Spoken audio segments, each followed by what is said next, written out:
Hello everyone, and happy new year to all of you. Thank you for joining me. And I've already given you a brief of my last year. My last year was really tough, and I want to say thank you to everyone for the prayers. I know that I disappointed so many people. So many people were really disappointed in me. 2024, I stepped into the UK around mid 2024, June, July. I came in with my daughter, and then we went through a lot. We went through quite a lot in the UK. The difference that maybe last year 2024 and this year was not really. That's because UK feels like it feels like a place I have stayed in my other life. I left Cameroon. I never knew I was going to leave Cameroon any day, anytime. Ask my friends who know me. Ask my everybody. Living was not my thing. I so put my roots into my countries. My roots were really deep, but never say never. You can never ever know. But things happen even when we don't plan. They happen the way they happen. I could go anywhere in the world, so it was not about me wanting to fall bush, because everybody knows I could travel to any country of my choice if I wanted to, but it had to be done. It had to be done. Right now I'm going through so much already because of the excesses of everything else that happened, but that's life. On my platform, we have many people learning. We are actually a pace setter to so many people. We are role models to so many people. So on this live platform, or on my platform, Irine Bara Kimo Welfare, we want anybody who is stopping by to learn something. Nobody knows too much. Now I've learned to swap and say don't disturb, so that I don't have incoming calls and stuff. So we are learning every day. Or you have anything to tell me, like any advice, any concern, any questions you want to ask as well, please, Your Honor. You know me, I hardly get angry. I will not be angry about anything. I open the camera and I open the mic for everybody to talk. So you're free to ask me questions, and I'm free to ask you questions as well. But in the future, I would like to do interviews. I like to talk to people, especially bushfellers. I want to talk to anybody. It's not about you must having this or having that.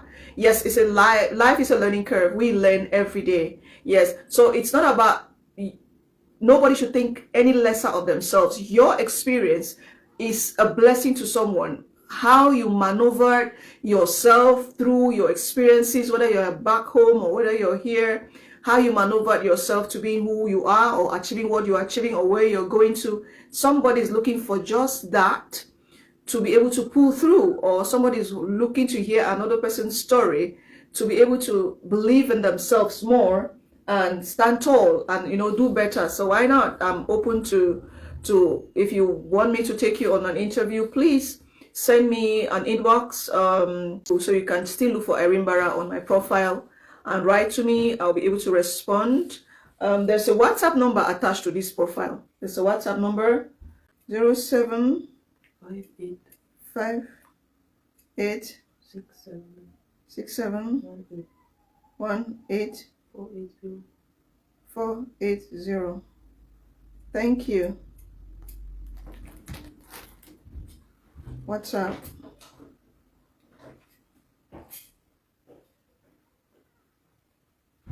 So that's our WhatsApp number. If you want to call on WhatsApp and maybe reach out for a chat to talk to us on live chat. And I'm sharing my own experience of last year. Last year was a little tough because it was integration. When you're still journeying, trust me, the journeying might even be easier than when you finally get to the destination and you need to integrate. So I was still journeying in 2024. Then 2025, that was the integration year. I needed to be able to start being part of the community, like start doing things that every regular person on the street does, like get a job, get a house, get to be like every other regular citizen, having documentation, be able to have water to drink, food to eat, clothes to wear with the right season and everything else. So it was even tougher than the journey itself, like just traveling, because when you were mobile, like how do you call them? How do you call travelers? People that are always traveling, like nomads. You don't feel there are certain things you will not experience because you're just moving. You're just moving. You're not permanent. You're just moving. But finally, when you decide, okay, I'm settling, I'm sitting, I'm staying here, it becomes something else completely, because now you need a permanent house to stay. You need, and I was not alone. Thank you so much, Nicole. I am happy for you and your daughter. You can still continue your humanity work from anywhere. I'm doing it, but I'm not just showing it online. We are still doing Akimo welfare, but we are not just showing it online. You know, traveling, that's one good thing about traveling. You learn a lot. You learn, and then you learn to treat people differently. You learn to behave, to, you know, handle certain things differently. We still did Akimo the year before. We did Akimo. Even this year, we were able to send people to school, for back to school. We had to wait. You know that back in Cameroon, there is still a crisis. Crisis is still going on. So it took time for schools to kick off. So we had to wait a little bit. And then when we are sure that schools have started, we attended to back to school for so many children. And then was it even November or December?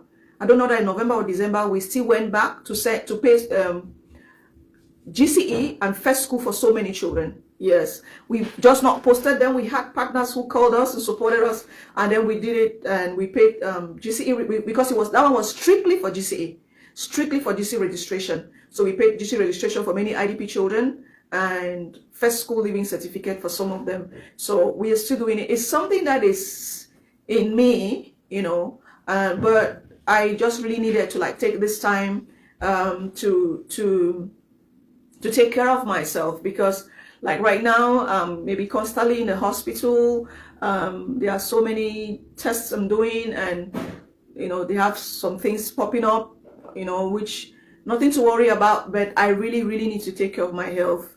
I really need to take care of my health.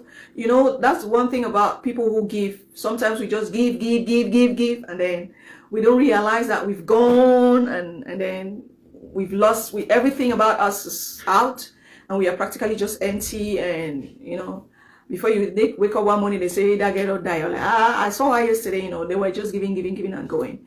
So I'm just really happy that God gave me the chance to be able to find time to take a step back a little bit and then attend to myself. Integration is school on its own. Like, trust me, integration is a school of its own, and integration has been very tough, trust me. And England, one thing if you're watching me and you are Cameroonian and you are from the northwest or southwest region, I will tell you that England will feel to you, or UK will feel to you like home. UK will feel to you like a place you've been before. I think that's the only thing that can really comfort your mind. Like, it will feel like, it's like I've stayed here before, or it's like you lived here in another life, because you read so much about, and they colonized us, and there are still excepts of that colonization in the community today. So you've been seeing it, and so finally when you get to the UK, you feel like it's a regular thing, like you've seen it before, you know. So it's like that. I think that's the only thing that really could make you feel a little comfortable. It made me feel a little comfortable in the UK. That's why, like, this year, I'm really on to putting myself first. I will not put myself first all the time, but I want to put myself first. I want to put myself first, because we work so hard, we give so hard, we love so hard, we just go out of our way so hard for everybody else, and we don't realize that we have not been giving us. So we need to be able to find a time and a moment where we are able to give ourselves a little bit. So I was speaking to a friend back in Cameroon yesterday, and I was telling him how I'm feeling, and he was like, if you're not feeling okay, come back. I'm like, if I come back right now, what is certain is I'm going to go into depression, because I'm actually right now. Last year was more of integration. This year is more of discovery. I'm trying to rediscover myself. That's why I'm trying to do everything possible to have a concrete, Frenchman says, bilan, medical bilan. How do you call bilan in English? Oh la la. You see that we've grown in country, sometimes we end up not even knowing our own English. A clean medical report of me. Because where I come from, we don't really pay attention to our health. We don't really pay attention to our health. We might just drink paracetamol if we feel headache, or drink aspirin if we feel that, or cut some grass and drink if we feel that, but we don't really take time to check what exactly is wrong in the system so that we can take the right medication. Even if the herbs you want, I take herbs a lot, like grass. I even know much of it, but I'm not saying that those things I know here. We don't really take time so that we know exactly what tea we should be drinking, exactly what quantity of sugar or what quantity of salt. So I'm discovering myself here, because for all the series of blood tests, I cannot count how many blood tests they have already done on this body. I cannot count the number of examinations they've done on me, because small things are just popping up here and there, and I'm like, this body, that's why I used to feel like this or feel like that. And we just really neglect ourselves. We don't really pay attention to our health. And I'm just happy to be here so that I can rediscover myself again, get to know me more, like get to know my whole body count, like what is it like, what is this, my veins, my blood, my everything. Know a little bit more about me so that I can take care of myself, you know. So, and it was like, no, because it's like you are getting too sick since you went there. So when you're in survival mode, you don't even feel the pain. When you're in a mood of survival, well, like when you're back home, you're constantly in a survival mood, so you don't feel the pain. You don't feel like you're going through something until you find yourself in a place where, okay, you're like, okay, I'm here now, what next? You begin to feel the pain of this or that. They begin to pop up, you know. So I was just explaining to everybody what was for me last year. And I said 2024, I was traveling. I kept traveling. I kept traveling from one town to the other, one country to the other. 2024, I traveled so many times. And I kept moving and moving and moving and just moving and just moving, searching for that perfect place to settle or to just, you know, stick to, and searching for stability, right? I think that if I'm going through some health challenges is because when I started working, I've been in the UK I came in June 2024 to June 2025, that's 1 year. June 2025 to now, that's about, 7 months, so that's about 18 months. In these 18 months, I've worked 5 months. I worked 2 months in Sheffield, and I was traveling from my town to Sheffield every day. That got me mentally completely disorganized, disorientated, and very sick. 8 to 5 p.m. or 2 p.m. to 10 p.m. So those were my hours in Sheffield. But that was a very good job. It was very relaxed, very modern, very first world country, like very kind. My manager was awesome lady, and so I had a good time in Sheffield. But I stopped the job after 2 months because I was traveling all the time and I got really sick traveling.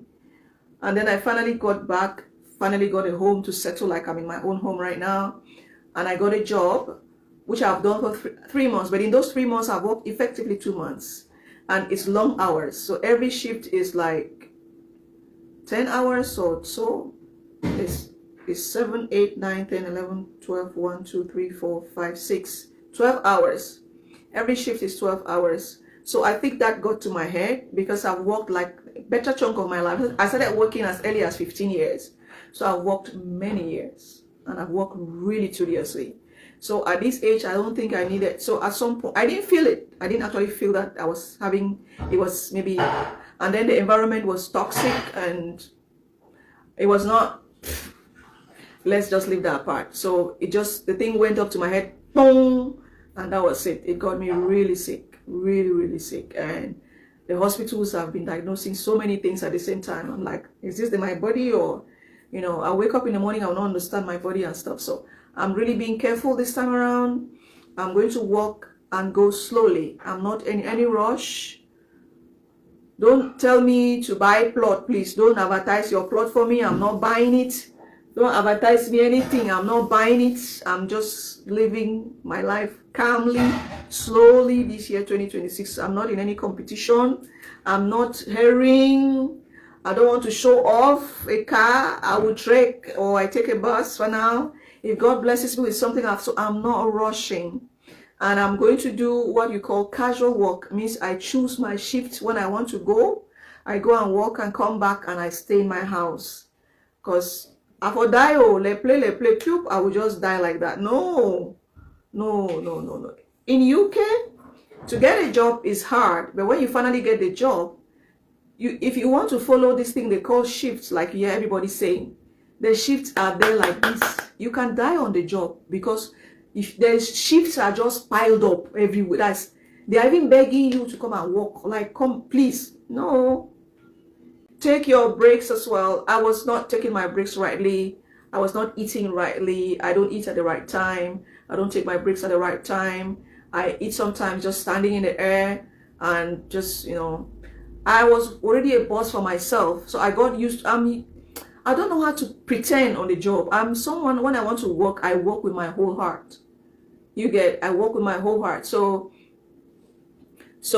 I think I just, you know, I went with my whole head into it, and trust me, it was not funny. It's not been funny at all. It's not been funny because I got sick, and I had anxiety, panic attacks and stress. Anxiety, panic attacks and stress. Now, when these things pile up in you, they go and click open other things. Before you know it, your system is upside down.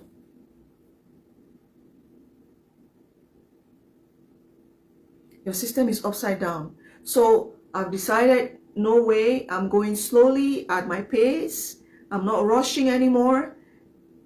If you want to follow shift, those who are here in the UK, there are domains and departments where if you want to follow shift, you will die on the job, because there's always need for somebody to work.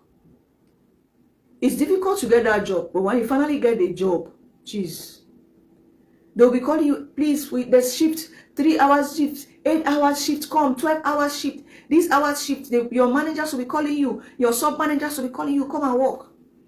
I was not taking more than, I was doing 40 hours a week.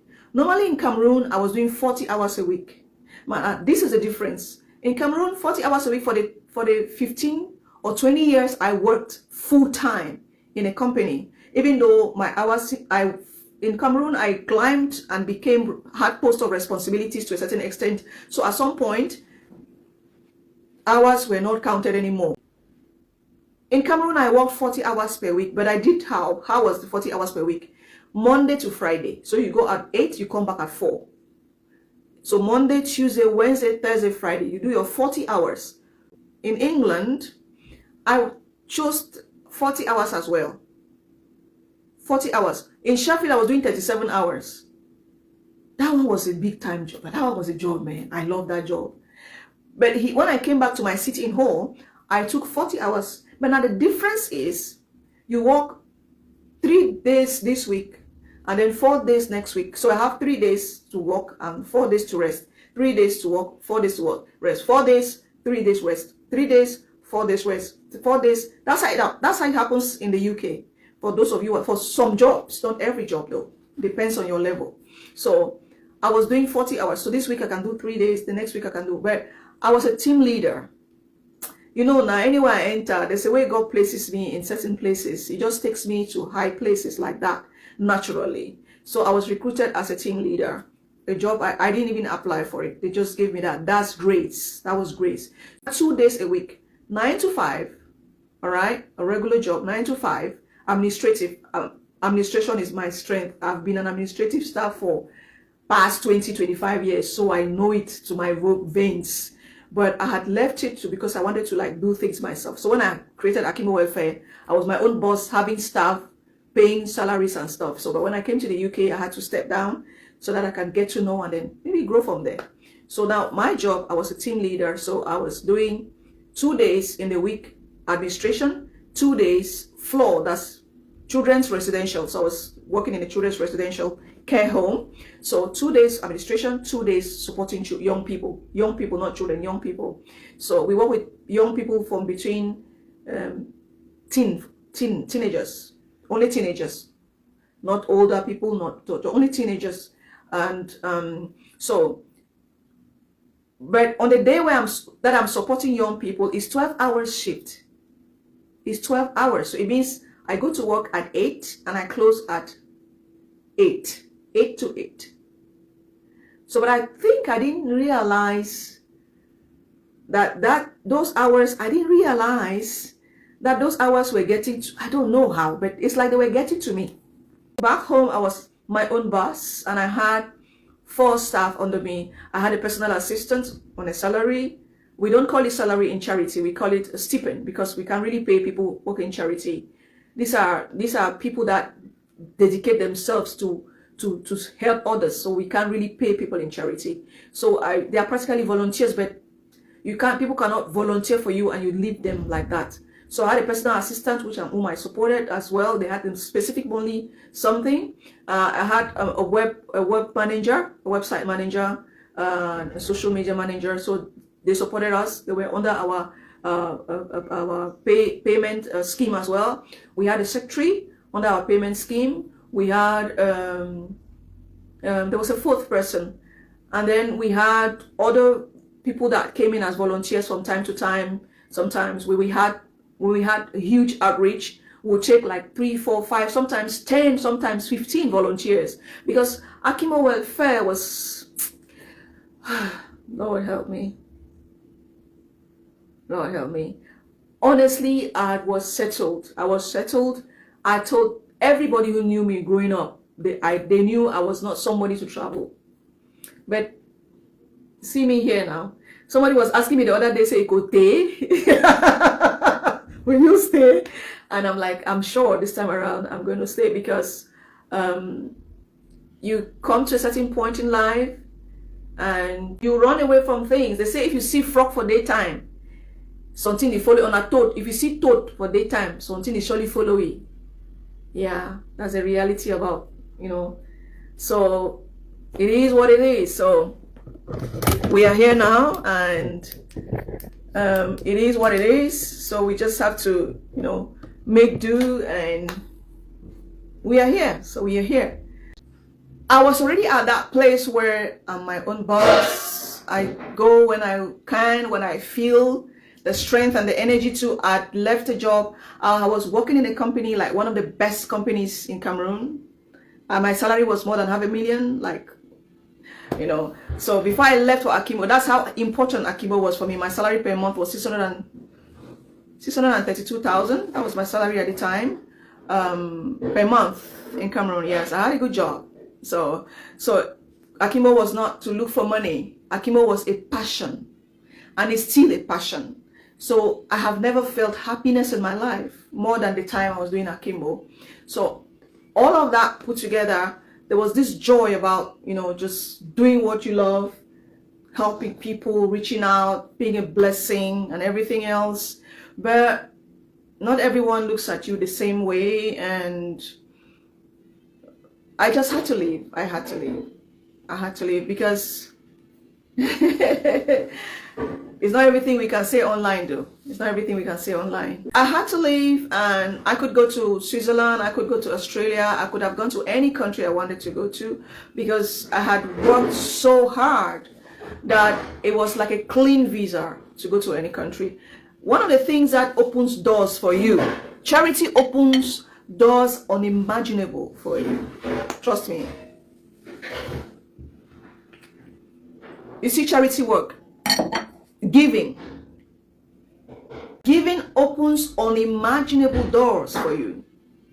So doors were open for me for any country. I could even barely believe that there was a time when I was struggling to travel and I could not find a country I could not even know which country to go to. I remember asking for a visa at the Canadian embassy twice. I was rejected. I remember asking for a visa at the US embassy twice. Mom, please, can you lock the kitchen door? My daughter is cooking. Joy is cooking. She likes cooking. Akimo welfare was a pain joy kind of thing, and you cry but you smile because somebody was helped. It was so genuine. It was so honest. But as good as it was, we still had family who think that we still had family who thought that we were dashing money to people while they had needs that were not met. We still had people who felt that it had to be a political thing.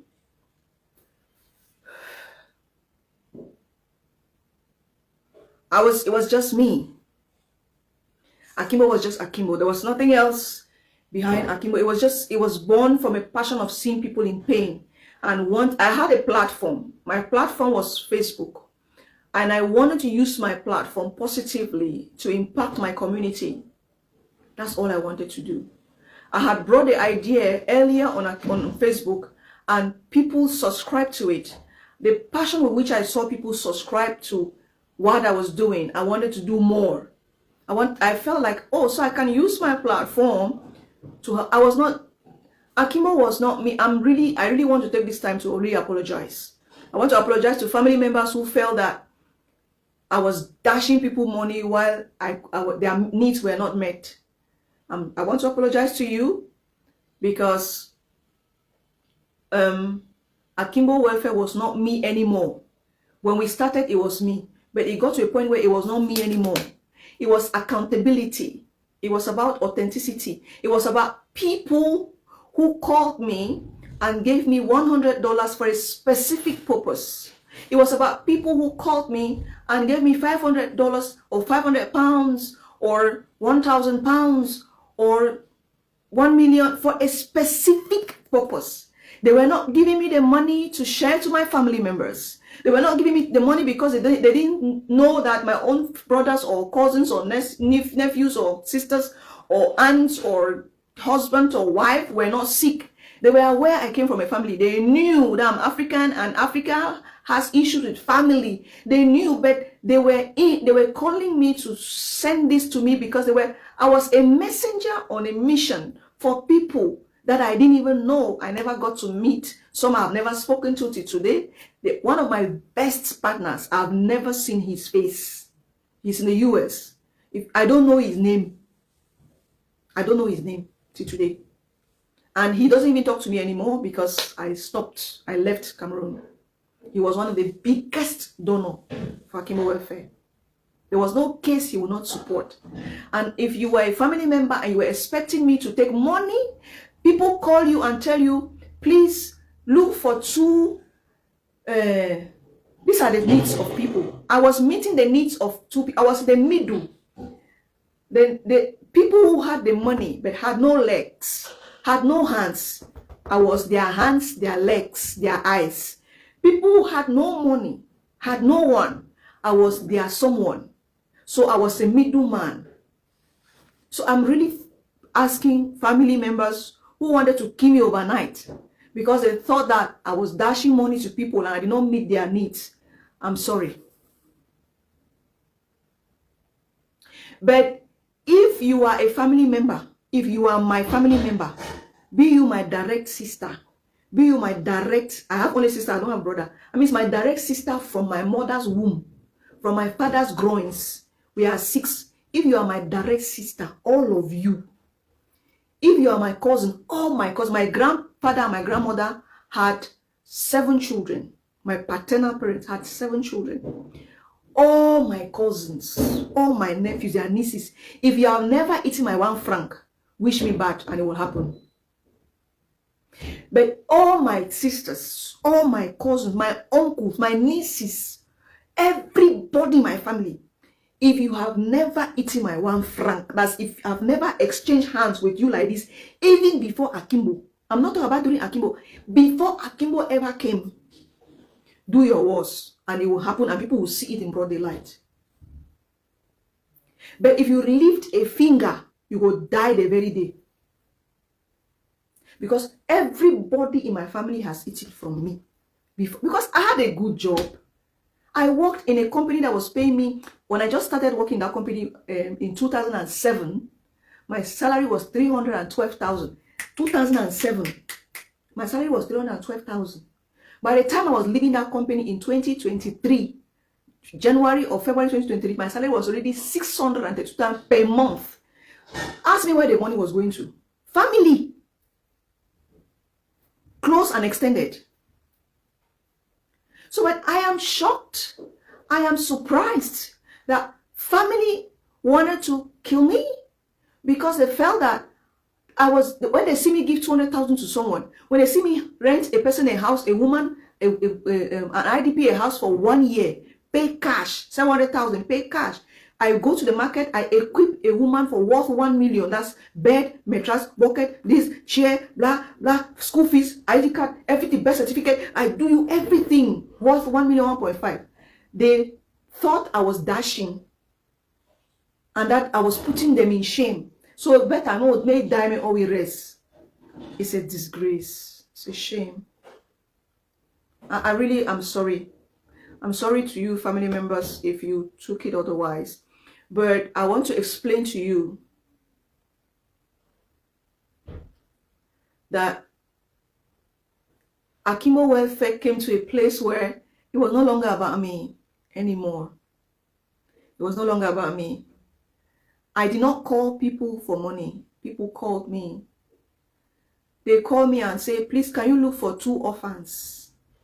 I want to bless 2 orphans with 50,000 to do this or do that. Look for 2 orphans. They are sending me to look for 2 orphans. Should I give you the money? Are you the orphan? Now you are supposed to come. No, face me and face you now. Was I supposed to come and give you, my cousin, or you, my brother, you, my sister, the money? The money had strict instructions from a reliable person, somebody I don't even know. Please look for me 2 orphans. Somebody will come here and say, the Lord has said I should give you this money to go to an orphanage and bless people. Should I come and give it to you? Are you the orphanage? Do you know what it happened, Sister Grace? At the end of the day, the joy was 2-sided. The person who sent me was happy that when they took out from them and gave, they sowed on a fertile ground, because when somebody gave me, they saw the work on the field. They had joy and peace with them. The person who received maybe was not even expecting, because I actually went out to look for real needs. It was hard to dupe me because I was born in Cameroon, born and bred. If you want to dupe me, you could not chop. I've not been a fame man, a girlfriend way back in the days. So before you dupe me, you're supposed to you go for hustle before you dupe me. So make sure my eye be strong. So at the end of the day, it was in fact, it was 3-sided piece. The person who sold was happy seeing that, like Sister Grace will send me bags of clothes. She was happy seeing those clothes going out to people in need. The person who received was happy they received something. Me who gave was happy I was able to give someone. It was a circle of joy. But now outside us, there were humans that were not happy. So it was something I knew, but I didn't want to pay attention to it, because I just felt like it was a distraction. 1 minute I was aware that, not too deep though. I just felt like, it's something that will pass. And at the end of the day, it was either family dragging, or it was either political issues dragging, or it was either your own people dragging you. People were calling you, wanting to send you to places where they know you'll be hit. And, it got too complicated, man. It got too complicated, and I didn't want to. I signed a mission. I signed myself into a mission not to die, but to help. So I think those things have piled up, and I'm just really, really, really happy. I'm just really, really happy that I find myself in a country that feels like home. Like I always say, trust me, UK feels like home for every Anglophone, except you came here and you are looking for, you want to hustle that kind of hustle. So UK might be a little bit, but if you just really want a place which is, you're going to go slowly, calmly, at your own pace, quietly, then UK can be for you. You will feel like home. It was a complete circle of joy. Those who wanted the money, selfishness is a very bad thing. And if you find yourself in that place where, that's why I said this year, people should, everybody should be selfish. I think everybody should be selfish. Support yourself, take care of yourself more. Just give yourself a chance, attend to your needs, take care of yourself. People should be, I think they are right after all. People should be selfish. Give you. And Sister Olivia says people need to understand that so many folks decide to sow their seeds or pay their tithe in the needy instead of pastors. You are just a messenger, and we shouldn't be entitled. Courage, Mama. Thank you so much. So, do you know, Olivia, one of the things that kept me like strict on Akimbo is that people used to send money to me and they told me clearly, this is my tithe. People told me clearly, it's tight. You go take tithe, give a family. Now, I just ask that question. That's not the purpose of which it was meant. The same Akimbo welfare was helping to support everybody that was working hard, a stipend at the end of the day. If you were supporting us, if you have asked people who have volunteered with us, they never went home empty-handed. We always make sure we give them something. Ask my people that were permanent staff. They never went home empty-handed. We always give them something. Myself, at the end of the month, I would have something for myself that I said, okay, this is my only little pay. Like I'll take like this is my salary. Jesus. Like I would say, this is my salary. You get. So everybody had something. So if I want to give a family member, I'll give it them from my own. No, you can't. Some families are just ungrateful anyway. Some people are just ungrateful. Because no matter how you give, they are never satisfied. They just want to have it all. So since you are not appreciative of what you're already having from that person, God will take it away from you. So when it was time, the Lord said, it's time. So you have to leave now. And I left. We were able to still send people to school 2024. We were able to send people to school 2025. And we were able to pay GCE for some young people 2025 as well. Thanks to some few partners who on their own sent us donations. We still went ahead. We added the little we could and went ahead and did the best we could do. But I think my message for this year is just take care of yourself. Take care of yourself because, you know, humans will always be humans. No matter what you do, no matter how much you give, no matter how you know, put yourself out there, people will always find something to like say, oh no, you know, we are suffering and she's giving all of that to people. It was not my money. It was not your money. It was not the family money. That money belonged to Akimbo Welfare. So you had to dissociate Irine Bara from Akimbo Welfare.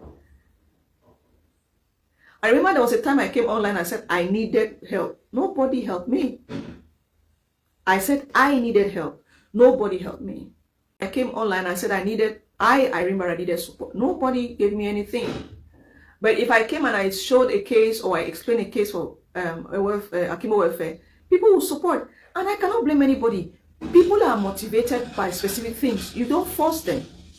So if people are motivated to support a cause, because that was a cause I was defending, a cause of helping IDPs, even though I was blamed for being discriminatory by helping only IDPs, because I think that they are still the most vulnerable people in our community right now. They are the most vulnerable. Till tomorrow, the IDP is the most vulnerable person. I don't care how much an IDP has. They are still the most vulnerable person. They're the most vulnerable people in our community right now. And so I thought that they were priority. So for me, they were priority. So I just had to give that opportunity to be able to, you know, do you know how many months and even more than a year I was sleeping and having nightmares? I would sleep and I would see, as in the UK like this, I would sleep, I would see women pursuing me, crying. I need help? Why did you go? That thing traumatized me. I'm telling you. That thing traumatized me. Traumatized me seriously. Traumatized me seriously because I will sleep, I'll be hearing voices of children crying, needing help. So if we don't go past the level where we defeat, Akimbo was past the level where we can be managing. It was far. If we get the opportunity to be back home tomorrow, we'll do it better. We'll do things differently and do it better, you know, than yesterday. But for now, we are taking care of ourselves. We do the little we can, but we are not doing too much.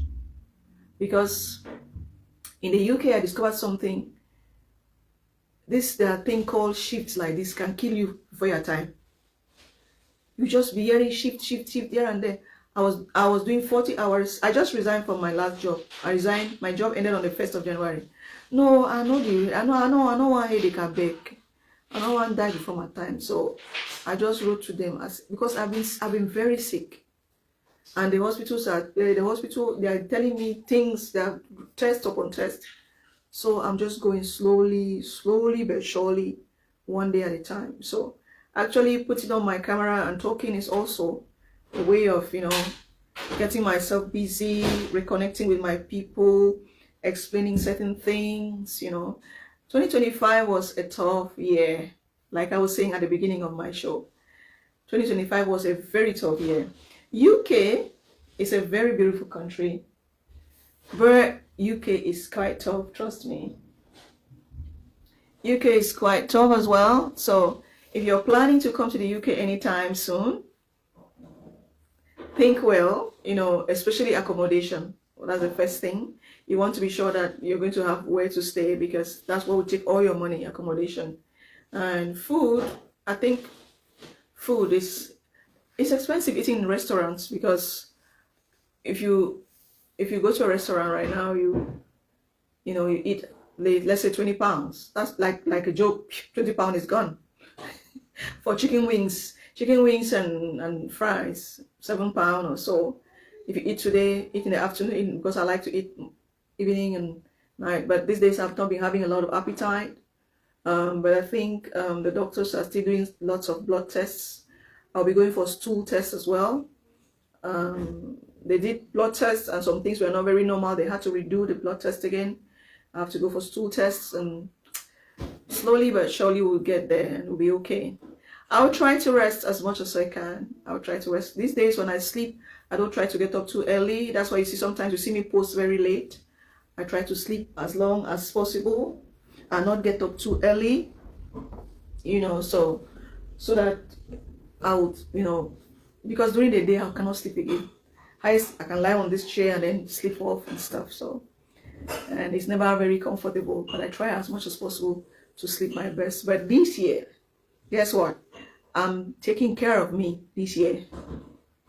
I'm taking care of me this year. And I'm advising every one person to take care of them. Put yourself first. Not all the time, but most of the time. Put yourself first. Because person will just die, so just para, so life will continue like nothing happened. The world will just continue. You're dead and buried, and they'll be rest in peace. Highest 2 weeks, everybody has forgotten about you. No me, I deserve to be here. I deserve it. So remember I told you guys I wanted to be a journalist. I missed it. I really want to get the opportunity to be a journalist, like have a guest, ask questions, like ask you some deep questions that we did not plan before time. I like impromptu things, like ask you things that you can freely share with people, so that people who are coming to this platform can learn. Because my platform is a platform where I want people that are coming by to learn something new, and then be lucky, find a job, find a man, a husband, find a wife, find something good, find an opportunity, a traveling opportunity, something authentic. Not, just it should not be a platform where you just stroll. It should be like a door into a showroom, a store where you can buy you can pick something of your choice. I really want this platform to be that way. Because I lost my dad when I was 15. Because at 15 he had already fallen sick. He was paralyzed. So I was practically a carer for my dad when I was 15. And my mother fell sick a few years after him. And my dad died in 1999. My mom died in 2000. So they died like 1 year or 2 years apart.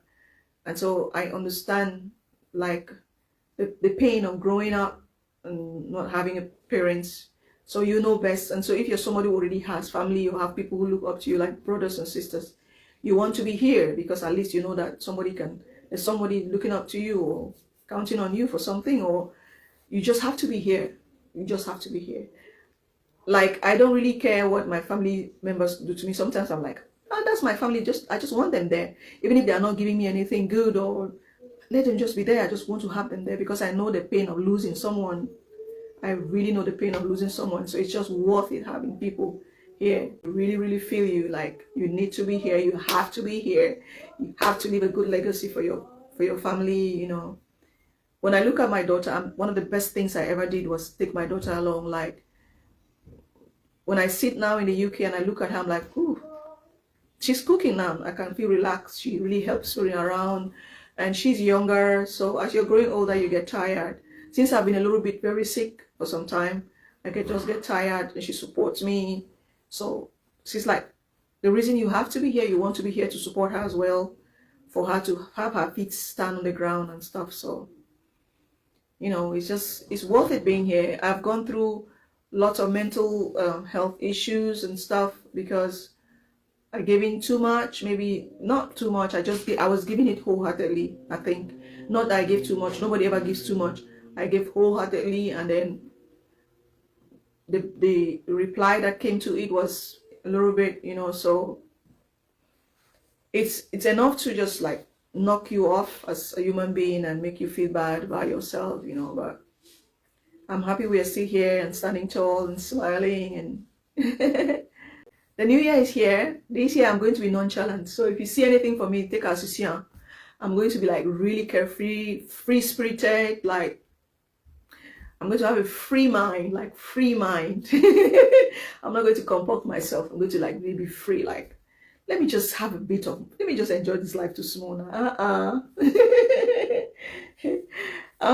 Because life is one time. Self-love. Self-love. Self-love is my modus operandi this year, 2026. Self-love. I'm just going to love myself and just love myself relentlessly. Right? I'm going to love myself so much because I struggled a lot in 2025. I'm not going to struggle in 2026.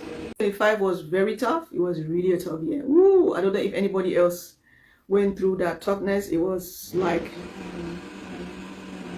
you know, when you are coming into a new country, you're learning. At some point I was like, this English that these people are speaking, is it the same English I know or another English? Because I was not understanding the British English very well again. No? The British will speak and I will not understand. I was like, no. So that was stressing me up. Mom, Joy, come and tell Auntie Gwendolyn what you are cooking. Auntie Gwendolyn is asking what you're cooking. Come. Hello. Asking you what you're cooking. I'm cooking tomato sauce and yams, boiled yams with chicken. Joy says she's cooking tomato sauce and boiled yams and some chicken. So it's chicken tomato sauce. So they're on holidays and they will start school on Monday, I think. So I'm just happy that she's here to support me during these holidays. I have not been very well. And she's been, you know, at least let me enjoy her cooking this time around, because once she starts school, she'll come tired and so I have to do more of the cooking. So maybe weekends she cooks, but normally sometimes she comes back from school, she just cook her own thing, you know. So it's been a crucial year, and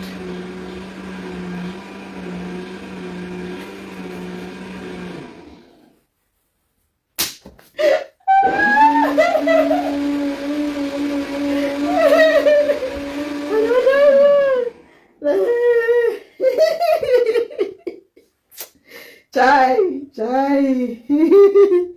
The accents change the cooking. Now the very tomato soup. Now tomato soup. Please bring the plates. Bring the plates. She's still cooking, so she'll. Now it's 6:20, even though it's already dark here. I don't know about the US. I don't know whether it gets dark at 4 o'clock as well, but here it's already dark. It's 4:20, sorry, 4:22 actually. So maybe she'll finish by 6 or so. I can eat because I get Sorry if my face is oily. I don't know how to. I beg, you know, now me and all this makeup. On.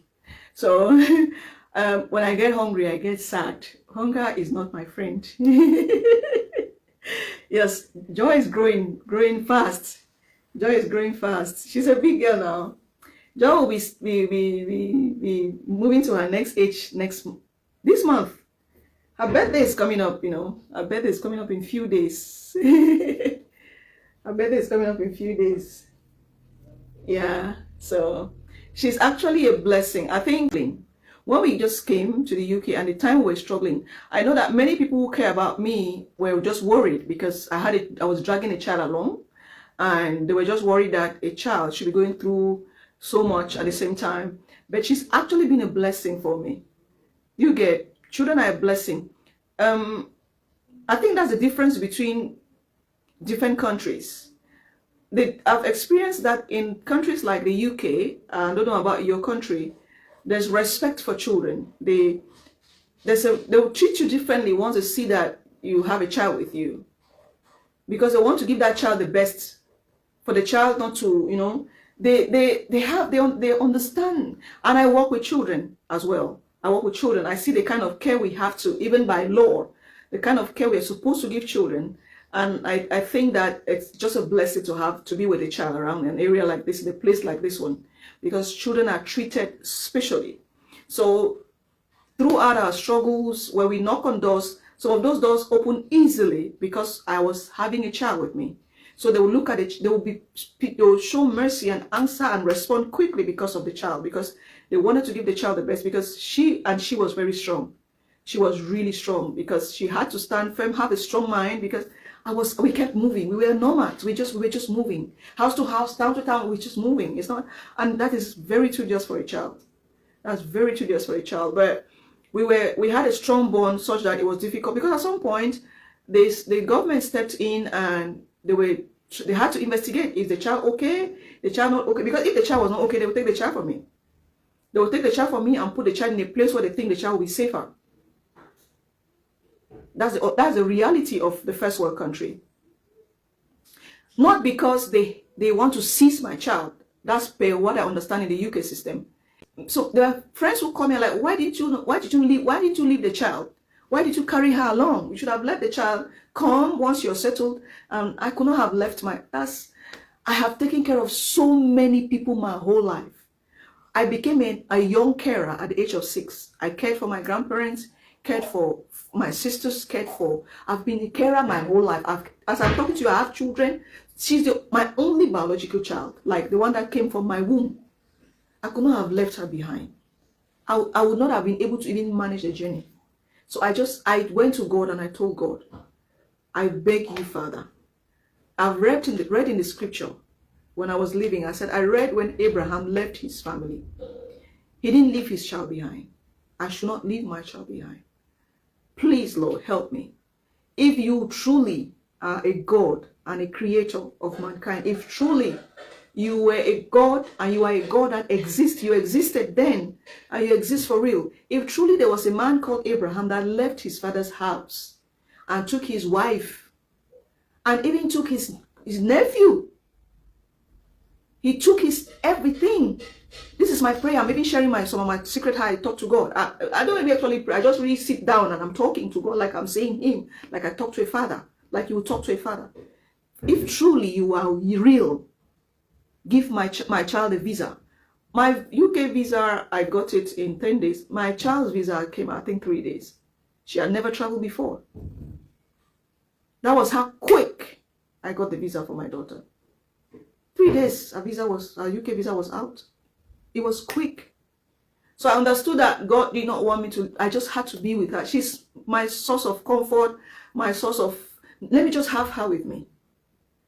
When you have been someone who has been with so many people, taking care of people at all times, if you find yourself alone, you will be more mad, you know. So when I found myself here, I understood when people call me and they were worried when I expressed worry online, and I was telling my community that I was really going through hard times. But some people call me, I'm like, why did you carry the child? You should have let the child, that child is going through. I said, I've already been investigated even. Before you come, the government had already investigated me. I had social service workers that come to us. They barge in to check. They take the child and talk to the child alone. Childcare is a priority here. So now, contrary to what I used to believe, that children are seized, they are not seized. Children are overprotected. They are protected specific people. So if at any time the government feels that harm, neglect, abuse of exploitation of any kind is coming to your child, they will take the child from you. They will investigate and they will take the child and put the child in a place where the child will be taken care of. We'll have many people taking care of them. I work in such places. They will put the child in an environment where the child will be taken care of by people that are also being controlled, are also being monitored, to give that child a chance away from neglect, abuse, exploitation, and anything else. Children are protected in the Western world. So if you're going to be coming here in a first world country with children and you are not ready to protect your children, don't come with them, or don't even come. They will take those children from you, because the children have a right to have a good life. It is a duty of the state to protect children.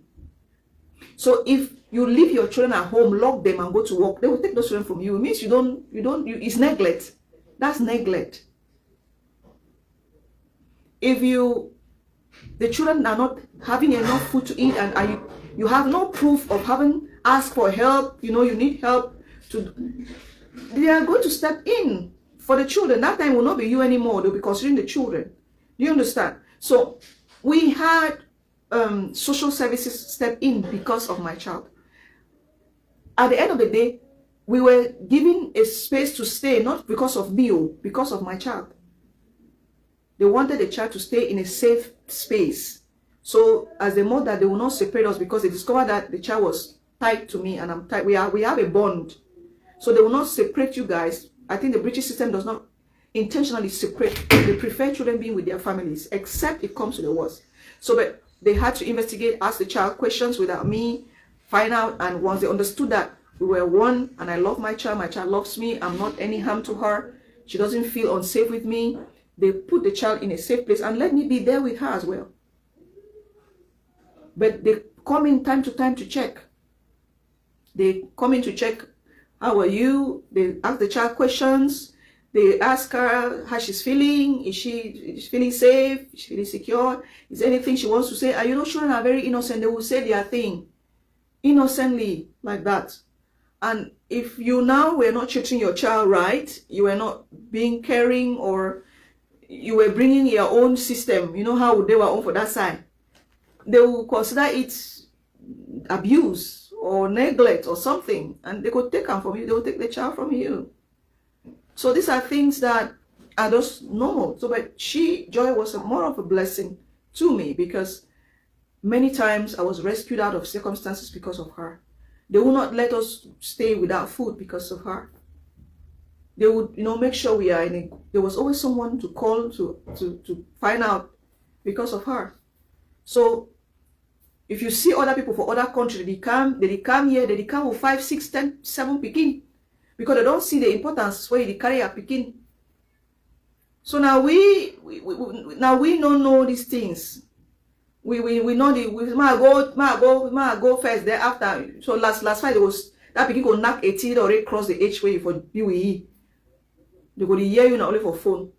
So now these are things that we have to, like if somebody is planning to travel, you have to find out also, like the system. The English system is so protective of the child, but they like the child. Their policy is the child is best for the family. But if there's clear proof of neglect, there's clear proof of negligence, there's clear proof of abuse, there's clear evidence of abuse, of neglect, of exploitation, of harm, moral, physical, spiritual, even sexual harm, like they check the child, they constantly pornography and all of that, they will step in. They will step in to secure the child from that. It means you are negligent towards the child. They will take the child into care. I work with children. I'm a carer for children. So I know what it is. So it's been awesome having this kind of system which really protects children. They call me, is she going to school? Like when we came from Cameroon, from that June 2024 till September came and passed, she did not go to school because we were not stable. We were moving. We kept moving. So Joy could not go to school. And she had already had 10 papers in it. She did 10 papers, O-levels. She had 10 papers. So she had good results with good grades. She could not go to school. So sometime around December, around December, when we were almost settling, I needed to get, because she was already becoming, mentally, it was not okay anymore. I was worried that she was becoming very stern, because her mates, at that time, her mates are in lower seat and she's home. So automatically it was a problem for her. So I have an educationist that I have to talk to from the council. It's automatic. Every child in the UK has someone that knows about her or him who's checking whether she's gone to school or not. Because every child must go to school and it's free of charge. I don't know about others, but school is free of charge. So I wanted to put her in lower SIP. It was already late because schools had already started in September. We have the same system with Cameroon. And I could not put her in school at the time. So I was now looking for a school. I wanted lower SIP. They were like, the government said she could not go to lower SIP because she's 15. Lower SIP, you must be 16. Sixth form, we call it sixth form, you must be 16. So at the time, I had to start looking for a form 5 class for her again. So finally, we got a school, a girls' school that accepted her. And I had to push. I was searching myself. Because sometimes you wait also for the government, it might just, government machine turns very slowly, but surely. So, but you have to push. So I started pushing, and finally I got a school for her. And I told the government I found a school. So I wrote to the government and they they gave us food so she could have food free in school. I tried to get bus fee at the time, but I think it was already late and I did not get free bus. So I was struggling to pay her bus fee, and then she had to repeat from 5. So right now her mates are in upper seat, she's in lower seat right now. So she just jumped into school like that in the middle from 5, and then she had to redo, I don't know, they call it 11th grade or what, and she had to resit for O-levels. Last year she passed, and now it's like this was last year 2025 was also her year of integration, like really beginning school with everybody, her mates and stuff, and you have someone call you at the beginning of the school year, are you a miss da, because they always call you by, if you're a mrs, the government, as just UK, mommy, their system is 1, north to south, 1. As they punch your name into the machine, everything about you from the north is seen here. Are you Miss this? Are you Danira's mother? We call her Danira. Has she gone to school? Have you registered her for school already? Anything you want us to know? The council will call you. Her former school will call you, and just to make sure that the child is in school. We finally got her a school, and the school itself will be calling you to be sure, is there anything she needs? Is there anything you need? Are you lacking anything? Do you need help with anything? So if you need help, they will signpost you to where you can get help so that the children are protected in this country. Now, what at the beginning, they do, they say their head is not correct for inside. Because the way that they don't make them lay egg. So they are UK's future, so they don't joke with that. Trust me, the UK does not joke with children because it's tomorrow's future. It's not like some places where we come from where nobody gives a damn.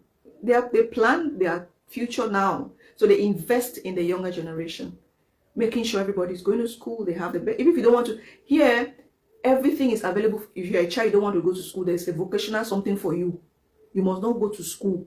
They'll propose you apprenticeship. If you don't want apprenticeship, there's always something for a child to find themselves doing something, So it was actually a blessing, It was actually a blessing to have her with me because There were times when it was really tough and she would just smile and I would be happy. And immediately she started going to school, she was so happy, you know. So that's why you see first world children, they are so bold, they are so outspoken, they are so, they put their hand on the table because of the system. It's how they were brought up. They have rights, they are rights too much. They have right to this, right to that, right to, they have so many rights. So sometimes some of these rights can enter their brain and do anyhow, you know, but it's a good thing because it develops in them self-confidence, you know, and make them fit for their society. So that's it. So it's been a blessing, actually. It's been a blessing. And but it was a tough one. I would not advise anybody to dare it if you've not dared many things in life. Dare things. Before you do what I do, dare things. Back where you are, just begin to dare things. So that when you face this one, you will not fall. Because the temptation is, if you just jump into daring things without really going through the process of ironing, like going through the fire will burn you well. You know, go through struggles in life. So that when you go through a certain struggle at a certain level, you'll be so tempted to always seeking for help all the time. You will not be tempted, you'll not have patience, because sometimes many of the things we went through just needed me to wait, to stare the thing in the face. Many of the difficulties we went through integrating in the UK just needed for me to stare that thing, that problem in the face, eyeball to eyeball, and wait for the next day without calling anybody for help. You get, it needed for me to look for solutions, it needed for me to find a way to help myself. But if you have not dared through things and develop your muscles, your patience muscles, your strength muscles, the mental muscles, you'll be tempted to call everybody for help. And everybody, when you start calling everybody will come in. And sometimes they're telling you from a place of goodness, but it doesn't go with your circumstance. What they are saying at that time does not fit in that particular picture where you are, because they are not there with you, and you might make the mistake. You might make so many mistakes. So what I did in Cameroon was beat the system. I actually beat the system hands down, because I was a woman that was working for a company, a good company. And like I said, my company has sent me to many countries, and I could still go to any country through my company, because it was like a great country, a great job. I was working in an A grade company, so I'm sorry. So I beat the system in the fact that at the end of the day, the company was not giving, it was not, you are chained to the system. You become a slave of the system. You don't have freedom. I discovered one morning that I'm a slave to the system, where I'm a slave to where I work. I don't have freedom to fly. My wings were trapped. So I beat the system. How did I beat the system? I created that which I wanted to achieve myself, that gave me wings to fly. And I resigned from the company. My company took 3 months to approve my resignation. They could not believe, like, 15 years, why is she resigning? Is she okay? You know, so, but I left. And I flew. When I left, I flew like a real bird. I was perching on mountains and just perching on mountains. You could achieve whatever, but you have to learn to beat the system. And it's the same mindset you carry to anywhere you go. I refuse to be chained by any system. Like, I don't want to be chained to become a slave to a system. I think I should do more, because I can see that my community is really, really encouraging. It's the same community that raised me. The same community that raised me. Facebook, I've tried to leave Facebook many times. Sometimes I will say bye, but I will sleep in the night, I'll come back. Facebook has, even where I am is Facebook. Where I am is this platform.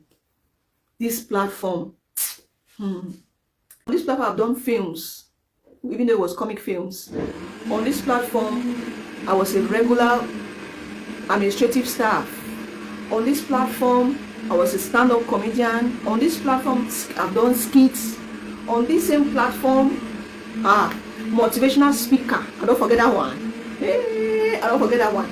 Motivational speaking. If I can speak today, when I go to interviews, I get jobs, because I will speak, and even the interviewer will forget what they wanted to ask me. The next question they wanted to ask me, I have learned to fine-tune my speaking capabilities and my speaking, I don't know how to say it, on Facebook Live. On this Facebook alone, the Oga, part of all, like Nigerians say, the best of the cap of it all is Akimo welfare. Through Facebook, we have changed lives of people I cannot count. We send people that forgot school from secondary school, from 1 to from 5 to low high school. To they have people with first school in their pockets that never knew they were. We have people with ID cards, birth certificates. We have people with advanced level. We have people with things, businesses that they never knew they would achieve. I have women still call my PA today and tell them they want to talk to Mama, because all of them knew me as Mama. I want to talk to Mama. Tell Mama that my life, since I met her, my life has never been the same. That was the best of it. There was something genuine about Akimbo, that it was not only the money we gave these people, it was not only the things we gave them, but there was something that struck when we met, when we talked, something changed about the lives of the people. It was thanks to this platform. Thank you everybody for being on the show tonight, today. Thank you everybody. Thank you for your prayers. Thank you for the songs. Thank you for the quiet moments you prayed for me. Thank you. I'm going to leave you now, and thank you everybody. Thank you so much. Bye bye. Happy New Year. Take care of yourself, and my love to you, my love to your family, my love to your friends. Bye. Thank you.